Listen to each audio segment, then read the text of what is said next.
ఈరోజు ఒక అద్భుతమైన ప్రయాణానికి సిద్ధమవుదాం. కోట్ల సంవత్సరాల క్రితం మన భూమి ఎలా ఉండేది, ఆ తర్వాత ప్రపంచంలోనే అత్యంత ఎత్తైన పర్వతాలు ఎలా పుట్టుకొచ్చాయి అనే ఒక మహాద్భుతమైన భౌగోళిక విశ్లేషణలోకి వెళ్దాం. ఇది కేవలం కొన్ని రాళ్ల కథ కాదు సుమా, మన భూమి చరిత్రనే మార్చేసిన ఒక గొప్ప ఇతిహాసం. సరే, ఈ విశ్లేషణలో మనం ప్రధానంగా ఏం చూడబోతున్నామంటే, మొదటగా భారతదేశ నైసర్గిక స్వరూపాలు, ఆ తర్వాత హిమాలయాలు ఏర్పడిన 4 దశలు, హిమాద్రి పర్వత శ్రేణి, ముఖ్యమైన కనుమలు మరియు చివరగా ఆకాశాన్ని తాకే ఎత్తైన శిఖరాల గురించి తెలుసుకుందాం. మొదటి భాగం, భారతదేశ నైసర్గిక స్వరూపాలు. అసలు ఈ పర్వతాల గురించి మాట్లాడుకునే ముందు మన దేశ భౌగోళిక స్వరూపం గురించి ఒక చిన్న బేసిక్ ఐడియా తెచ్చుకోవడం చాలా ముఖ్యం. కేంద్ర గణాంక సంస్థ డేటాను గమనిస్తే ఒక ఆసక్తికరమైన విషయం అర్థమవుతోంది. మన దేశం మొత్తం భూభాగంలో మైదానాలు, పీఠభూములు, కొండలు పోను పర్వతాలున్నది కేవలం 10.6% మాత్రమే. అవును, అక్షరాల 10.6%. కానీ ఈ చిన్న భాగమే మన దేశ వాతావరణాన్ని, పర్యావరణాన్ని ఏ స్థాయిలో శాసిస్తోందో తెలిస్తే ఆశ్చర్యపోవలసిందే. భౌగోళికంగా చూస్తే ఒక అద్భుతమైన ప్యాటర్న్ కనిపిస్తుంది. దక్షిణం మధ్యభాగమంతా విశాలమైన మైదానాలు, పీఠభూములతో నిండి ఉంటే, ఉత్తర సరిహద్దుల్లో ఒక భారీ గోడలాగా ఒక చాపం ఆకారంలో విస్తరించి ఉన్నదే హిమాలయ పర్వత వ్యవస్థ.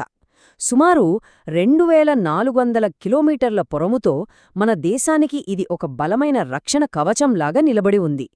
ఇక రెండవ భాగం, ఖండాల ఢీకొనడం, పర్వతోద్భవ 4 దశలు. అత్యంత శాంతియుతంగా, నిశ్చలంగా కనిపించే ఈ పర్వతాల వెనుక కొట్లాడి సంవత్సరాలపాటు జరిగిన ఒక భయంకరమైన సుదీర్ఘ పోరాటం దాగి ఉంది. ప్లేట్ టెక్టానిక్ సిద్ధాంతం ప్రకారం సరిగ్గా 200 మిలియన్ సంవత్సరాల క్రితం టెథిస్ అనే ఒక ప్రాచీన సముద్రం ఉండేది. భారత పలకం, అలాగే యురేషియన్ పలకం, ఈ 2 మహాఖండాలు ఒకదానికొకటి ఢీకొనడం మొదలైంది.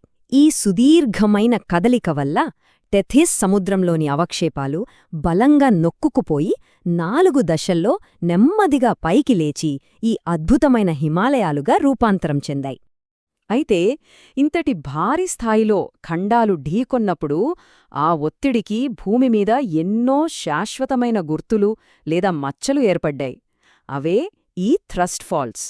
2వ దశలో ఏర్పడిన మెయిన్ సెంట్రల్ థ్రస్ట్ నుండి ఆఖరి దశలో వచ్చిన హిమాలయన్ ఫ్రంట్ ఫాల్ట్ వరకు, ఇవన్నీ కూడా భూమి లోపన జరిగిన ఆ తీవ్రమైన ఘర్షణకు ప్రత్యక్ష సాక్ష్యాలుగా నిల్చాయి.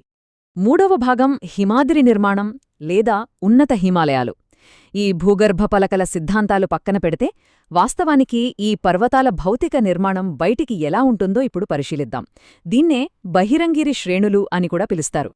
ఇక్కడ అత్యంత కీలకమైన విషయం ఏమిటంటే వీటి సైజు మరియు రాతి నిర్మాణం. ఈ శిఖరాల సగటు ఎత్తు ఏకంగా 6100 మీటర్లుంటుంది. వీటి అంతర్భాగం చాలా కఠినమైన గ్రానైట్, అలాగే ఆర్కియన్ నీస్ శిలలతో తయారైంది. దీన్నే ఆర్థోక్లైనల్ నిర్మాణం అంటారు. అంటే దక్షిణం వైపు, భారతదేశం వైపేమో నిటారుగా ఒక పటిష్టమైన గోడలాగా ఉంటుంది, ఉత్తరం వైపు టిబెట్ వైపుకి వెళ్లేసరికి క్రమమైన వాలుగా మారుతుందన్నమాట. ఈ హిమాద్రి శ్రేణులు భౌగోళికంగా ఎంత విశాలంగా విస్తరించి ఉన్నాయంటే, పశ్చిమాన నంగప్రభాత్ నుంచి మొదలుపెడితే తూర్పున నామ్చాబార్వా వరకు నిరంతరాయంగా వ్యాపించున్నాయి. లడక్, జమ్మూ కాశ్మీర్, హిమాచల్ ప్రదేశ్, ఉత్తరాఖండ్, సిక్కిం, అరుణాచల్ ప్రదేశ్ ఇలా ఎన్నో రాష్ట్రాలను కవర్ చేస్తూ ఇవి ఒక సుదీర్ఘమైన గొలుసులాగా ఏర్పడ్డాయి. 4వ భాగం, ముఖద్వారాలు లేదా ముఖ్యమైన పర్వత కనుమలు. ఏడాదంతా మంచుతో కప్పబడి ఉండే ఇంత కఠినమైన, ఎత్తైన పర్వతగోడను అసలు దాటడం అప్పట్లో సాధ్యమేనా? అలాంటి అసాధ్యాన్ని సుసాధ్యం చేసింది ప్రకృతి స్వయంగా ఏర్పరిచిన ఈ కనుమలే. ఇక్కడ అత్యంత ఆసక్తికరమైన విషయమేంటంటే, ఇవి కేవలం భౌగోళిక మార్గాలు మాత్రమే కాదు, శతాబ్దాలపాటు వాణిజ్యానికి, సంస్కృతుల కలయికకు ఇవే వారధులుగా నిల్చాయి. సిక్కింలోని నాథులా కనుమ చుంబీ వ్యాలీ ద్వారా టిబెట్లోని లాసాతో కలుపుతుంది. అలాగే లడఖ్లోని జోజిలా శ్రీనగర్ను లేహ్తో కలుపుతుంది. చొచ్చుకుపోలేని ఆ హిమాలయాలకు ఇవే చారిత్రక ముఖద్వారాలు. ఇక చివరి భాగం, శిఖరాగ్రాలు అనగా ఎత్తైన పర్వత శిఖరాలు. ఈ కనుమల గుండా ప్రయాణిస్తూ ఇప్పుడు హిమాద్రి పర్వత శ్రేణికి కిరీటాల్లాంటి అత్యంత ఎత్తైన శిఖరాలను చేరుకుందాం. ఆకాశాన్ని హత్తుకునే ఆ 3 అత్యంత ఎత్తైన శిఖరాల సైజును పోల్చి చూస్తే మనం ఖచ్చితంగా ఆశ్చర్యపోవాల్సిందే.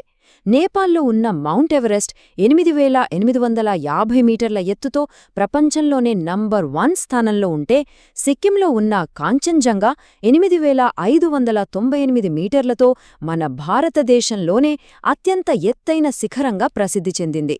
ఆ తర్వాతి స్థానంలో మకాలు శిఖరం ఉంటుంది. అయితే ఇదంతా కేవలం ఎవరెస్ట్ గురించే కాదు. 8000 మీటర్ల మార్క్ను దాటిన ఎన్నో అద్భుతమైన శిఖరాలు ఈ శ్రేణిలో ఉన్నాయి.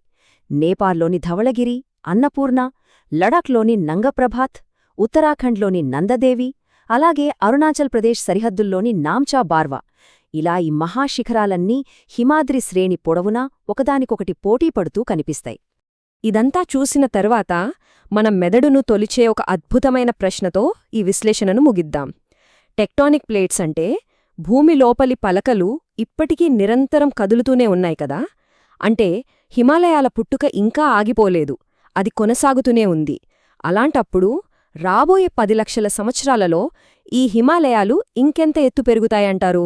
మన భూమి ఎప్పటికీ మారుతూనే ఉండే ఒక అద్భుతమైన చైతన్యవంతమైన గ్రహమని చెప్పడానికి ఇంతకంటే గొప్ప ఉదాహరణ ఏముంటుంది?